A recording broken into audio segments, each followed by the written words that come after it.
Hello everyone, welcome back to Kimmets. Today we are discussing about the topic ozone layer depletion. Ozone layer is present in the stratosphere. The stratospheric ozone layer is called ozone umbrella. It acts as a protective radiation shield for the living organisms on the earth against the biologically harmful solar radiations. The ozone layer strongly absorbs ultraviolet rays in the region 220 nanometer and undergoes decomposition to oxygen and to be reformed later from oxygen. The ozone layer thereby protects the plants and animals life on the earth from radiation damage. Thus, only a small fraction of the harmful rays comes to the earth. Further, by this UV absorption process, it also warms the atmosphere by means of exothermic reaction, decomposition, and thereby maintains the thermal balance of the earth. In the absence of ozone layer, what will happen? All the UV rays from the sun would have reached the earth and would have made the lower atmosphere too hot for life to exist. Since the harmful UV radiations are capable of causing several detrimental effects, including skin cancer in humans, it is important that this protective radiation shield is maintained intact in the stratosphere without damage. We can discuss the formation of stratospheric ozone layer. Ozone in the stratosphere is the product of the action of UV radiations on the diatomic oxygen molecule. It is formed from oxygen and thermodynamically unstable and is decomposed back to oxygen photochemically by various mechanisms. That is by the formation of ozone by the action of UV light at 242 nanometer, that is the diatomic oxygen molecule converted into ozone. That is the formation of ozone at 242 nanometer. At first, the oxygen molecule decomposes to give 2 atomic oxygen. And this atomic oxygen combines with another diatomic oxygen molecule and to form ozone. The decomposition of ozone takes place at 220 nanometer. The ozone decomposes to give a diatomic oxygen molecule and an atomic oxygen. This atomic oxygen combines with another ozone molecule and to form 2 diatomic oxygen. Thus, a dynamic equilibrium exists between the production and decomposition of ozone molecules. That is, an equilibrium concentration of ozone is maintained in the stratosphere at an altitude of 25 to 30 km from the earth. Next, we can discuss about the depletion of ozone layer. What are the factors responsible for the ozone depletion? Do you know? The important reason for the ozone depletion is chlorofluorocarbon and nitrogen oxides. Due to the migration of chlorofluorocarbon and nitrogen oxides in the stratosphere, a portion of the ozone in the protective layer gets depleted. A large ozone hole over Antarctica showing about more than 30% of ozone layer depletion. That ozone hole was discovered by scientists in the mid-1980s. This depletion was further increased in the 1990s. Also, in the early 1990s, it was also observed that significantly ozone depleted in the region of Arctic stratosphere. Then after, it has been discovered that ozone layer gets depleted in the thickly populated areas of European countries and USA as well. The major factor responsible for the stratospheric ozone layer depletion was chlorofluorocarbons or freons. Freons are widely used as refrigerants and aerosol can propellants. They are highly stable and inert in the troposphere, but they slowly diffuse into the stratosphere, where they generate chlorine free radicals due to the action of ultraviolet light. That is, the chlorofluorocarbon decomposes to give chlorine free radicals. This chlorine free radical immediately react with a stratospheric ozone molecule and converting into oxygen through a chain mechanism. The chlorine free radicals are continuously regenerated and they continue to cause the breakdown of ozone.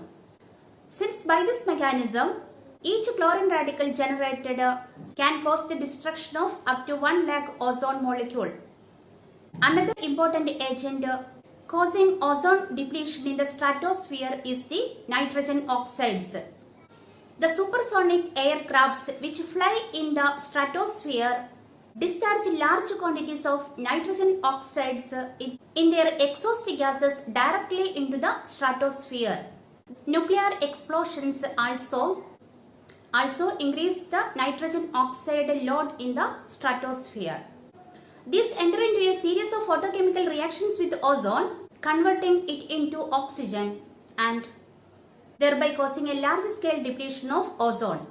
We have already learned that in the mid-1980s, it was discovered that the ozone hole over the South Pole during springtime.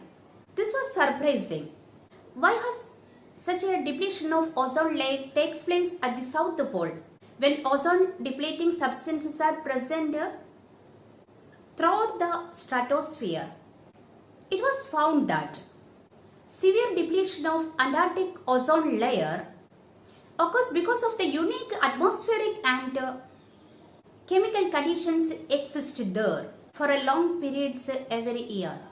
During summer, nitrogen oxides and methane act as a chlorine sink by respectively reacting with ClO free radical and chlorine free radical and thereby preventing much ozone depletion. But in winter, a special types of cloud called polar stratospheric clouds are formed over the polar regions. Their formation temperature of about minus 78 degrees Celsius. This temperature condition, that is minus 78 degrees Celsius, this temperature condition, that is below minus 78 degrees Celsius, for a very long period of 5 to 6 months in the Antarctic region.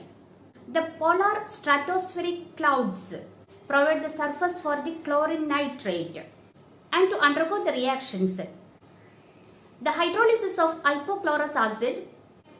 Another reaction is a reaction with HCl, that is the chlorine nitrate react with water and to form hypochlorous acid. Again it react with HCl and to form chlorine and nitric acid. When sunlight returns to the Antarctica in the spring, the polar stratospheric clouds get broken up by the sun's warmth. Then hypochlorous acid and chlorine molecule gets photolyzed. That is hypochlorous acid decomposes to give a chlorine free radical. Also chlorine molecule decomposes to give a chlorine free radical. This formed chlorine free radical initiate the chain reaction for ozone layer depletion. Ozone depletion also reported in Arctic region and in the European countries also, and several other countries, especially in Europe. What are the impacts of stratospheric ozone layer depletion? We are well known that we know the ozone layer protects from the harmful UV rays. So the formation of holes in the ozone layer due to air pollution by chlorofluorocarbon and nitrogen oxides is a very serious threat to biological life on the earth, because harmful UV radiations can pass through these ozone holes and reaches to the earth. Exposure to ultraviolet B rays causes skin cancer. It is estimated that a 1% reduction in ozone layer may cause as much as 6% increase in skin cancer cases due to the increased exposure to the UV rays. Exposure to ultraviolet radiation also causes leukemia and breast cancer. These ultraviolet rays also absorbed by the cornea and lens in the eye, leading to photokeratitis and cataract. without the person even knowing about it. Another important impacts of ozone layer depletion is drop in agricultural production. That is, it causes a large scale damage to food production. This exposure to UV radiations decreases the chlorophyll content of the leaves of the plants, leading to a decrease in photosynthesis and damage to the leaves. Another important impacts of ozone layer depletion is the destruction of aquatic organisms. They are not able to withstand the greater exposure of UV rays. It also creates anomalous climatic changes. That is, the ozone umbrella contributes to a great extent towards maintaining the thermal balance of the earth. Next topic is prevention of ozone layer depletion. What are the methods to control the ozone layer depletion? Do you know? The first and important method is to reduce the production of CFC and nitrogen oxides. The production of CFC have been stopped almost completely by most countries, and hence the CFCs will gradually disappear over the next 1 or 2 decades. A large number of nations have been collectively look out for the substitute for the CFCs. Nowadays, a number of low-cost substitute compounds are used instead of CFCs. These are called alternative refrigerants. For example, hydrofluorocarbons. Hydrofluorocarbons having zero ODP, that is ozone depleting potential. HFCs. Hydrofluorocarbons are used in refrigeration and air conditioning, in aerosol sprays, as solvents, and as a foaming agent in the manufacture of foam products.